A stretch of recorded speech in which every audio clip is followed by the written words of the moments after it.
What's up, Soul Spark listeners? It's your host Nazish, and today we're talking about change. Not that cute haircut kind, the life flipping, identity shaking, who I am, no kind. Because today's guest, Laura Bratton, has lived it. At just 9 years old, Laura was diagnosed with an eye disease and told she would eventually become blind. Over a decade, she navigated the raw, real transition of adjusting to life without sight. And instead of letting that story shrink her world, she expanded it. She is the author of Harnessing Courage and founder of UB Global, where she speaks and coaches people through obstacle using grit, clarity, and grounded gratitude. So, if you have been stuck in a season of change or low key avoiding one, this episode is your sign. Quick intention for today: we are not here for motivational quote that evaporates by lunch. We are here for practical tools, real mindset shifts, and courage you can actually deploy on a random Tuesday. So, Laura, welcome to Soul Sparks. Thank you. I'm so excited to be here. Wonderful. Laura, so take us back. When you first heard the word you are going to become blind, what happened in your inner world, especially the thoughts you didn't say out loud? So, what my inner world, the reaction I had to your going blind, 100% took place a few years after the diagnosis. So, when I received the diagnosis, being 9, I was too young to mentally, emotionally process what that meant. My inner world remembered that doctor's appointment at the end of middle school. So, when I was in 8th grade, that's when I started to lose a significant amount of sight. So that was when that doctor appointment became real. That's when I replayed that doctor appointment in my mind. My inner world was instant denial. This is not going to be permanent. This is not going to be that bad. It's not going to be that long. I'm not going blind. I'm just losing a little bit of vision. It was all denial. That denial quickly wore off, and it was intense, intense grief. It was a level of grief that I can't I can't put words to. I was having to completely adjust to life without sight. So the grief process, the extreme depression, the overwhelming anxiety that manifested in panic attacks, that was my inner world. Fear, depression, anxiety was 100% my inner experience. Okay. That is something like that is so brave of you to share that with us with so much honesty. So, what helped you move from that fear, anxiety to function in those early stages? Was it a person, a practice, or a straight up survival mode? I'm laughing and smiling because it was all three. So let me what I mean by that literally, I mean not very literal. So it was Please the tell us. support system around me that taught me the practices that I needed. And the only way that I trusted their guidance and did what they said was out of pure survival. Like if I wanted to keep going in life, I had to listen to their advice, right? Like because I was in such a deep place of depression, anxiety, and hopelessness. It was out of survival that I was willing to receive their help and support.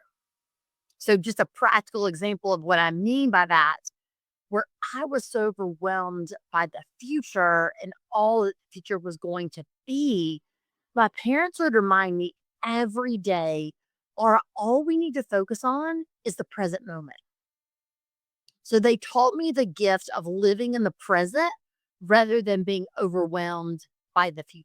And it was the support also looked like, and again, this is not going to sound like support when I say it, but I promise it is the support of my brother just continuing to treat me like that annoying little younger sister, right? Like because the way that was support was because it was normalcy. He still treated me just like a normal sibling. And so to me, that was sort of strength because it just reminded me I still am me, right? Like I just can't see as well, but I'm still me. So it's absolutely the gift of support that helped me move through that anxiety, that depression, that grief. That is absolutely very powerful, to be really honest. Having the support of your loved ones is something that can make us get through the toughest times of our life. Yes, 100%. And it is, again, it is that true survival because I didn't want to depend on them. Like, I didn't want to receive their support because I thought that was a weakness. I thought, oh, well, I should just be independent and do this all on my own, be strong. Yet I realized receiving their support is the source of strength. That interdependence on our support system is not weakness, that's courage, that's resilience. Absolutely. I agree with you more than anything. So, changes usually come with grief, not just logistics. What parts of your identity did you have to let go as your sight changed? So the identity that I had to let go of was the life that I previously knew, and it was my everyday normal. So what I mean by that is I had to become comfortable in my own skin and accept my new identity as a person who was blind. I had to let go of that identity that I was holding so tight to, but I used to could see because I'm a person who used to could see, right? Like I I wasn't in that place to accept I'm blind and that's okay. That just is what it is. So I had to let go of the reality I'm no longer sighted. That's who I used to be. That's who I'm not now. So I had to accept that new identity and then regain my confidence and just again be comfortable in my own skin through that new identity. That is something really amazing. Like, I really appreciate how you separated loss from your identity there. Like, that distinction alone gives people permission to grieve without getting stuck in that grief. 100%. And you said it perfectly. Permission. I want to read what you said because it was so important. Permission to grieve. Yeah. I can't So, say it enough. exactly. So how do you grieve what you have lost without letting loss become your whole personality? Through the gift of support, I've learned to grieve and feel the sadness and feel the anger and feel all the emotions and then choosing to keep going. So Amazing. a very practical kind of real world life experience. If I'm having a difficult day with grief, I give myself permission, go in the bathroom, bawl my eyes out, have that time of crying, feeling that sadness. And then, yes, I still feel sad and I choose to keep going. So it's not one or the other. And that's why I was so happy that you said permission because it's not we grieve, finish grieving, and then we move forward. It's we keep grieving Exactly. and give ourselves permission that grieving continues. Exactly. And I love this. Like, we don't talk enough about identifying identity grief.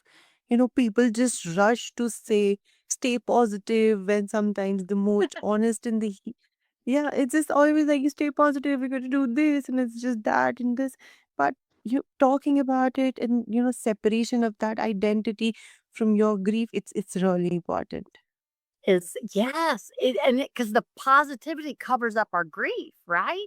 It covers Yeah, up our it does. covers up the sadness, it covers up the loss. So it doesn't allow us to feel the depth of the grief. And that's where healing comes. Exactly. Like sometimes all you have to do is like just be honest and admit that this hurts. Right. Right. And that's healing. Yeah, that's healing. Yeah, validate. Exactly. Exactly. So you are known for grit and gratitude, but like let's be real. Gratitude can sound like a corporate poster when life is happy. So what does gratitude look like when it's honest and not performative? So I want to share a conversation that I had with a mentor that will perfectly show how I was introduced to gratitude because that's exactly what I thought it was. Just a cliche, something that we kind of say. And like you said about positivity, it covers up the pain. So Please. when I was in high school, a mentor said, Laura, I want you to start cultivating a mindset of gratitude. And every day, I want you to write down three people, situations from that day that you're grateful for. And as she said this, remind you, I'm anxious, I'm depressed, I'm grieving, I'm going blind. I thought I had nothing to be grateful for. So, just only in my stubbornness, only in my resistance, did I say, okay, I'm going to prove her wrong and show her I have nothing to be grateful for. So, the one day became a week, the week became 3 weeks. And what I realized was she was not teaching me gratitude like positivity, gratitude covering up the pain. What she was teaching me was being grateful and appreciative for what I have in the midst of the difficulty. So, again, a real world example, she was not teaching me to wake up and be grateful and thankful and positive about the blindness. She was teaching me to wake up and say, I'm thankful that in the midst of this difficulty, I had parents that are teaching me to live moment by moment, day by day. So, the way I understand gratitude is appreciating and valuing what helps us navigate through the ups and downs of life, not being grateful for anything, everything, all the time. Absolutely, I agree with it. So, on days you felt angry or exhausted, what was the smallest doable step you took to stay grounded? Mindfulness. Oh, that's amazing. Ab- Absolutely mindfulness to keep me grounded. And typically, what I'll do is I'll just walk outside, regardless of the weather, hot, cold, rainy, whatever. Just be outside in nature. Just a few minutes. I don't mean hours upon hours, but just to be outside in nature, feeling the environment, listening to the birds, the wildlife, and just focusing on my breath and grounding my breath in those deep breaths from my diaphragm rather than the short, shallow breaths. And for me, yeah, that helps ground me back when I'm so angry, I'm so sad, I feel so lonely, or whatever the emotion might be. Yes, and that is so refreshingly real. It's like you're not romanticizing the process. You are grounding gratitude in truth that makes Right. something people can actually practice, which is Right. just so beautiful. Because that's how I've had to go to that survival, right? Like, Yeah. that's been my survival. I've had to figure out, okay, in between meetings at work or conversations with family members or whatever it might be going on, how do I have that 5 minutes, that 3 minutes, that 30 seconds to focus on my grounding? Yes, definitely. So if someone is in transition right now, new job, breakup, burnout, health diagnosis, what are the first three moves you'd recommend? Like think of it as mini operating model for a change. So, my very first step is acknowledge what you're feeling. Acknowledge the pain, acknowledge the loss, acknowledge the fear, whatever the emotion is, the uncertainty, whatever the emotion is, acknowledge that it's there and acknowledge that it's real. and validate that within yourself. And the reason I say that is the first step, we instantly want to jump from loss, difficulty, adversity to solution, right? Like we don't want there to be an in between. We want to go from problem to instant fixing solution. Definitely. And that's not the way our brain works, right? So the first step is to validate. The second step is to trust others around you. And that could be one person, that could be something in nature, that could be a pet, that could be the gift of music, if that's a deep connection for you. But trust something outside of yourself. And the reason I say that is because in times of loss and change and difficulty, it's so hard for us and it takes all of our mental, physical, spiritual energy. We need support from someone else. So, step one, validate. Step two, lean on others for support. And then step three would be trust that you are enough.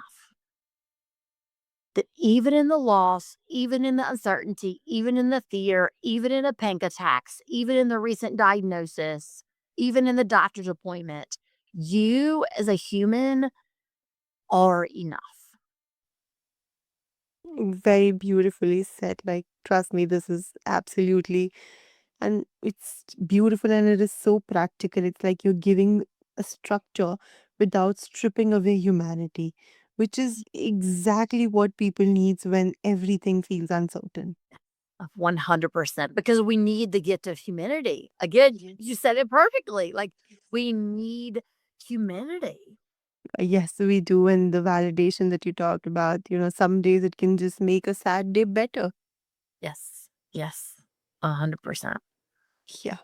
So, you founded a UB Global to empower others. But when you become the strong one, people start projecting expectations on you.